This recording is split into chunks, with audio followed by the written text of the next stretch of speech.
Okay, Mark Heath here with Suffolk's heavyweight star Fabio Wardley. Fabio's back in the ring this weekend at the O2, Sunday night fight with Daniel Martz, O2 Arena, as I say, this weekend.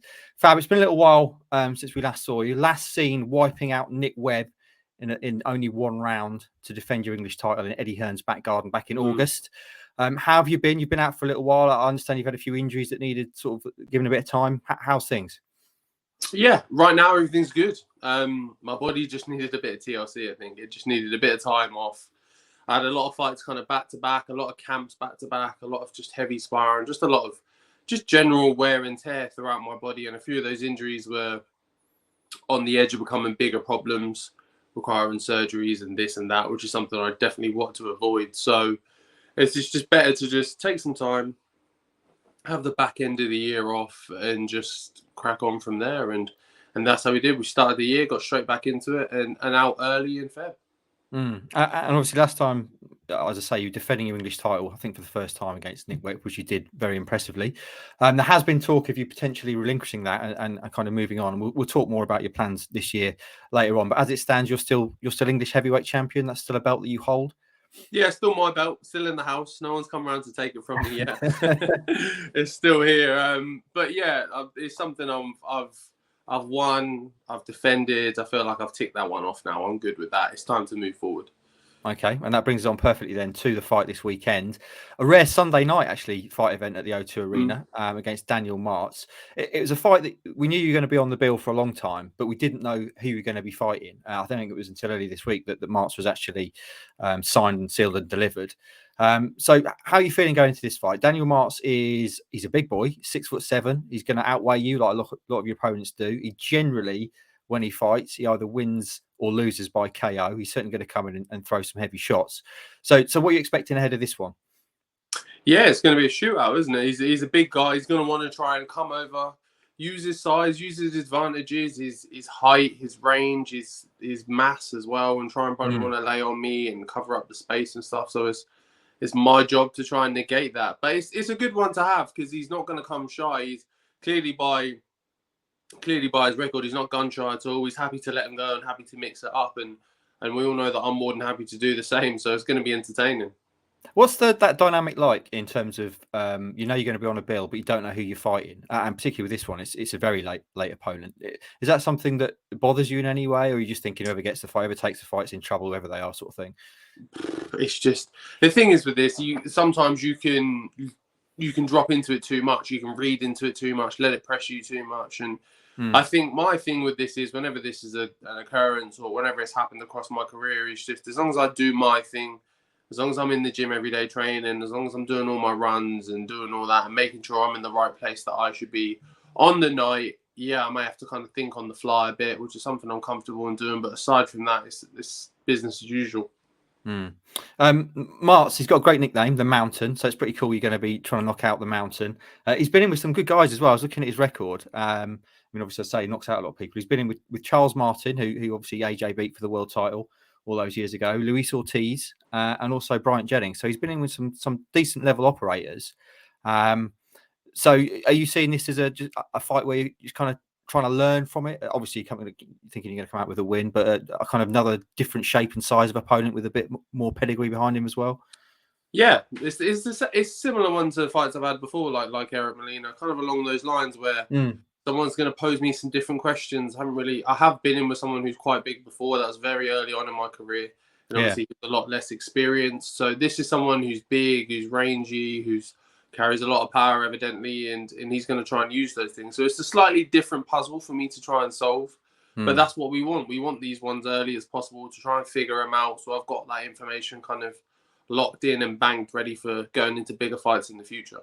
I always think this is quite an interesting dynamic in boxing. You don't really get in other sports where you are, and lots of other people like you are kind of big boxing prospect, and people think you're going to do this, that, and the other in the sport. And when you have a fight like this, it's just expected you're going to win it. Do you know what I mean? I remember having this conversation with Anthony Ogogo when he turned pro and started out in his career. So you walk into a fight like this, it's like Man City playing a non-league side in the FA Cup. If they lose, yes, it's embarrassing, but they continue. If you lose, it's disastrous. Do you know what I mean? Maybe he's not what we thought he was. Is that something that you ever even think about? Does that even cross your mind as you walk into the ring when you're fighting someone like this? That, everyone thinks I'm going to win this, no problem. Yeah, it is such a funny thing that you like use it like that, because it's exactly how it goes. Because Yeah, no matter the opponent so far, everyone goes, "Oh yeah, you got this easy. Yeah, this one's good. Oh yeah." Like I'm saying, like when he was announced and stuff, you see some people online like, "Oh yeah, this will be done in 1, 2." yeah. But like no one. He might be up for the fight of his life. He might turn up in the best mood he's ever turned up for in a fight. He might just.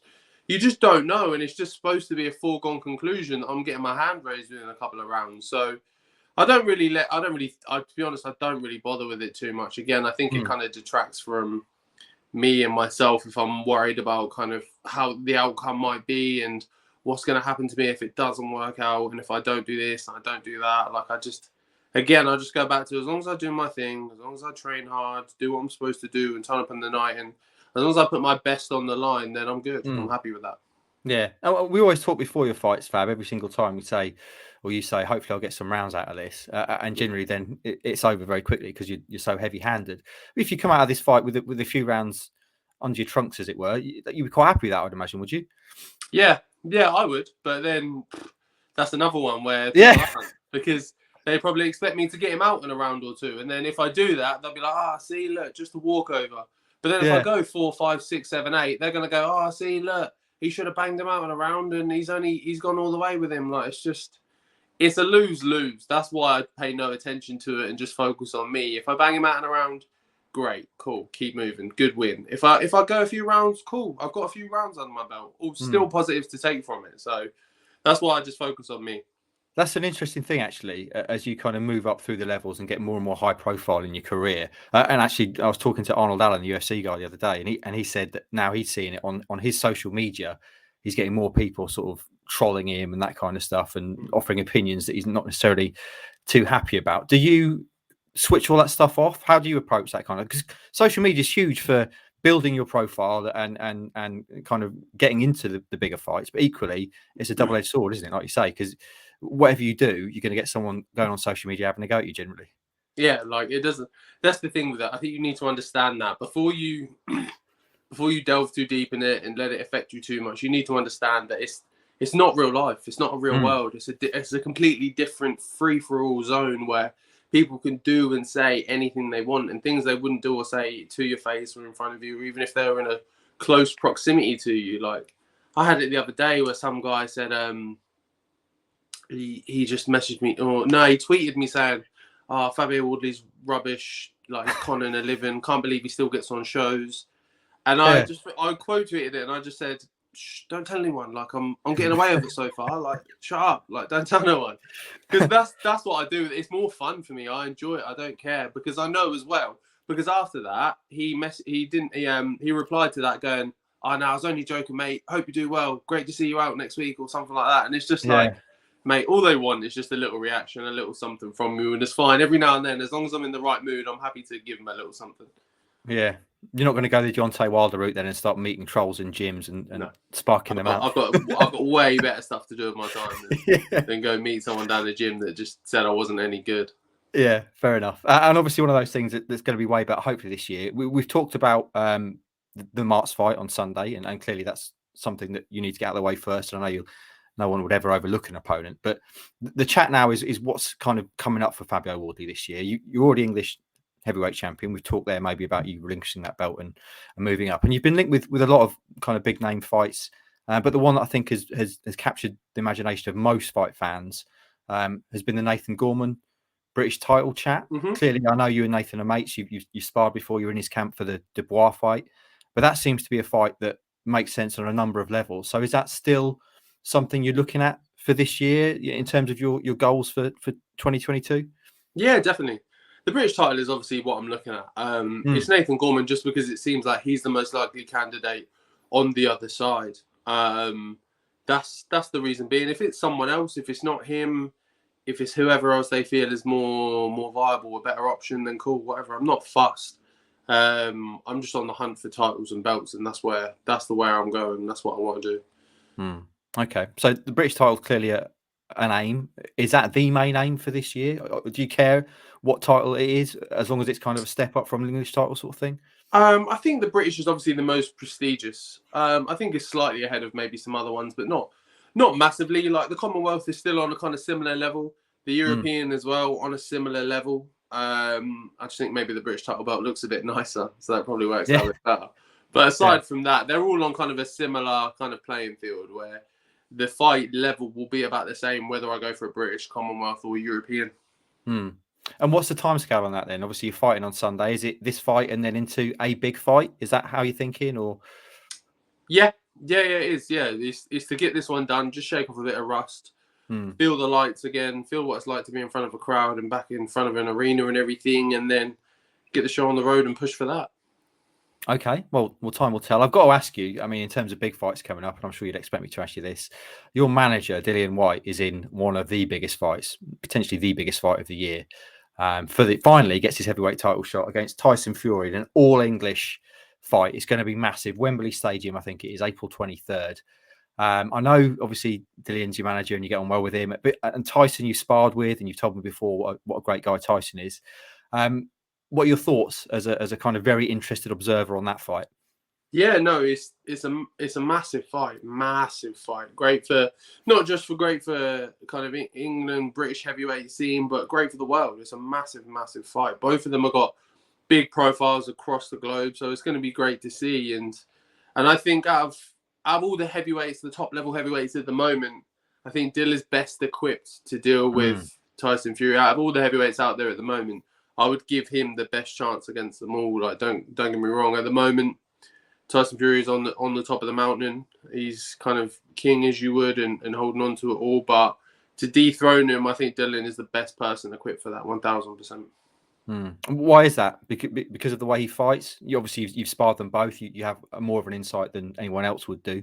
Yeah, definitely. Because of the way he fights, because of how Tyson Fury fights. He likes to be in control of the fight. He likes to box and move and kind of keep away and keep his distance and range. And obviously, you saw with his last fight with Wilder, yeah, he stepped on the gas and came forward more. But that's because he knew he could get away with that with Wilder. Whereas you can't do that with Dill because he'll catch you and counter you one way, or he'll dig to your body and stick on you. And I think sometimes, or a lot of the time in Fury's fights, he's had his own way. He's had his own run of things. So he settles into that nice, comfortable rhythm, boxes and moves, and just gets through. Whereas Dill's not going to let him do that. He's going to be on him. He's going to be in front of him. He's going to be ripping away to the body, ripping away to the top, and just keep that pressure on and keep it uncomfortable. Keep it in an uneasy state for Fury. He doesn't have time to kind of settle into a rhythm. And I think that's the best way to deal with him. A lot of people I've seen who are saying that Dill can cause him some problems is because of the body shots. Obviously, Tyson Fury is a giant. There's a lot of real estate there in terms of body to punch, and obviously Dill's known for his body shots, and his arms are hugely long as well, aren't they? So yeah, that's the thing. Can I? It's a horrible question to ask you, but can I attempt a prediction? I know the fight is still a few months away, but how do you see that going? Who wins and how? I think Dill would get to him in the later rounds. Don't get me wrong, Tyson Fury comes with a lot of energy in his fights and boxes and moves and keeps on that back foot. But I think after Dill weighs on him, lets go shots to that body, wears him through, just catch him with one of those big counters that he's always known for letting go, and I think that sits him down. Okay, time will tell. Just by way of finishing, Fab, I always like to bring it back to local stuff. I know you're now a national, international star. But in terms of your profile now, being a guy from Ipswich, you are certainly the most high-profile boxer we've had from Ipswich for a long time, if not ever. Certainly the first heavyweight from Ipswich to be doing what you're doing. And generally, when that happens, you see from one particular gym or stable, you see fighters come behind it, kind of in your wake. And there are some guys, aren't they, coming up now? Ryan Copland and Jordan Warner are two guys I've seen mentioned. Can you talk a little bit about the kind of the boxers that are coming through the stable with you and Rob? Yeah, it's great. This is one of the reasons why me and Rob kind of set on this journey together, is to bring through other people as well, because we saw in the gym that there's other talented people that could do well and make waves and do well in boxing, but Ipswich as an area in terms of boxing didn't really have a platform, didn't really have any kind of vocals, anywhere to look towards. So with us being and doing what we're doing, which is great, we're able to kind of just set a path and allow other people to come through and show off how good they are as well. And the same with with Jordan and with Ryan is that they're now setting off on their journeys and doing their things. Ryan's had a few fights and Jordan's about to have his debut not too far in the future as well. So it's great to see not just only me doing well, but now there's other boxers, and then they'll come through and do their thing, and then they'll inspire some more, and it's just a snowball that hopefully will keep building and picking up traction. Superb. I mean, obviously, we need a few more boxers from Ipswich for when you headline Portman Road, which can't be too far away now. Yeah, definitely. We need a few more going on. That's what we need, definitely. So we've got Ryan and Jordan on the undercard at Portman Road already. A few more coming through. I've got to talk to you as well. I've got to ask you. Since we last spoke, you've been to Portman Road. Obviously, you've got Ipswich Town links. And finally, as they said they would when fans were back, they got you down to Portman Road, Ipswich Town to parade on the pitch with your English title belt, suited and booted, looking very smart, I must say. And you sat in the director's box. There was a dramatic late goal. There's some great pictures of you jumping up to celebrate behind the owner who was there for the first time, Brett Johnson. What was that whole experience like, Fab, for someone like you, an Ipswich lad, being one of the star attractions at Ipswich Town? Yeah, it was a bit surreal, to be honest, and like it was fantastic. Don't get me wrong, it was brilliant because I was like, as a kid, I'd gone to games and been there for different bits. And like when I was young, I was in the Ipswich Academy, and I played on, like, we used to do our training on the Astro, like next to the stadium and stuff. So it's funny to be back like years and years later there, but doing something completely different. But it was great, fantastic experience, and it was a really good day as well. A really good game. A lot of like some of the photos that came out of me getting really into it were brilliant. Yeah, I proper loved it. Did you ever think, growing up, a young Fabio Wardley, you'd be sitting in the director's box as the VIP guest? No, definitely not. Definitely not. But it's funny how life turns out, isn't it? Absolutely. I've got to ask you as well about your boy Macauley Bonne, of course. Have you clearly you're in training a lot? You and Macauley grew up together. You're good mates. Have you been able to go and watch him in action? Does he come and watch you fight when you fight? I mean, I guess technically you normally fight on a Saturday, which would be a problem for a footballer. But yeah, that's mostly the problem with it, is that he's usually at a game, or he's playing, or he's away, or something like that. So it's not worked out so well for him to be able to come and watch me fight as of yet. But I'm sure he will some point. But obviously, I watched him on that day when I went to the game, and he's got a younger brother, Chandler, as well, who's a member at my gym, who boxes and stuff, who's someone I'm quite familiar with as well. So they're definitely going to get down there at some point. I was going to ask you, actually, Macauley. I mean, clearly you're a big lad, and Macauley himself is a big, powerful guy. He's not quite kind of your stature, I don't think. But has he ever done any boxing? How do you think he'd do as a boxer? No, I don't think he ever has. It's not something I've actually ever really spoken to him about. But he's got the right frame for it. He's built for it. He's quite tall. He's obviously got big, powerful legs from football as well. So if he ever wants to turn his hand, maybe I'll coach him and get him somewhere. There we go. Watch this space. I wonder if a player's ever played at Portman Road and then fought on a boxing bill the same night. That'd be tremendous. Right, let's finish, Fab. Thanks for your time as ever. With a prediction, I know it's hard to predict what's going to happen, other than there's probably going to be a knockout on Sunday. But what if we're sitting here having this chat Monday morning?